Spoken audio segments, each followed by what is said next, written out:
सुम्मी, तुझे तीर्थ भैया का हाथ थामना होगा।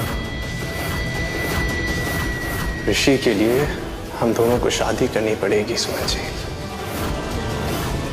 ऐसा नहीं हो सकता।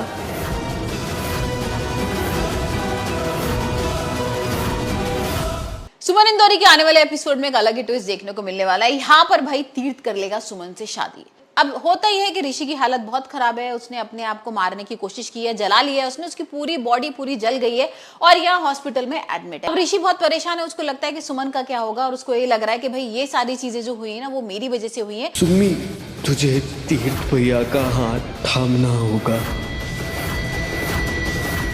ऋषि के लिए हम दोनों को शादी करनी पड़ेगी सुमन जी। ऐसा नहीं हो सकता।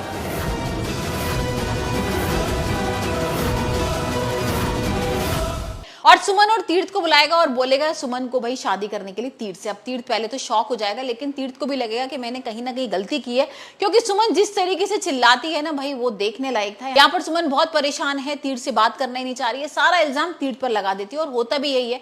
भाई तीर्थ को टिकट नहीं मिली थी ना, इस वजह से यहाँ पर ऋषि ने ये हरकत की, उसने अपने आप को जलाने की कोशिश की। हमने देखा था कि कैसे जुलूस वगैरह निकल रहा था और यहाँ पर वो मिनिस्टर के सामने भाई जला लेता है अपने आप को, और इसीलिए सिर्फ कि तीर्थ को टिकट नहीं मिली है। तो ये सारा इल्जाम भाई तीर्थ पर लगी गया और यहाँ तीर्थ को लग रहा है कि भाई यही सही मौका है और मैं सुमन से शादी कर लेता हूँ। वही हम देखेंगे कि ऋषि हॉस्पिटल में है और एक दूसरे के साथ सुमन और तीर्थ फेरे ले रहे हैं। आप दूसरी तरफ देविका बहुत गुस्से में भड़की हुई है, बार बार चिल्ला रही है कि तीर्थ को अभी बुलाओ, अभी मेरी बहन से शादी करेगा, और उसकी हिम्मत कैसे होगी यहाँ से जाने की।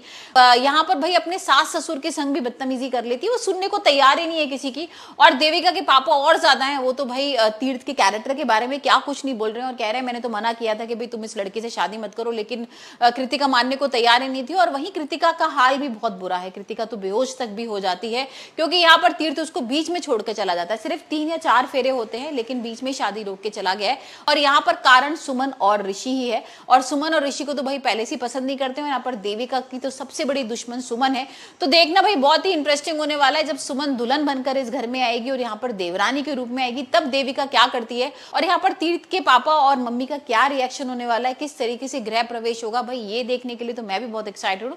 लेकिन आप मुझे बताइए आपको सुमन इंदौरी का एपिसोड कैसा लग रहा है और आपको क्या लगता है कि भाई अब सुमन के संग क्या क्या होने वाला है।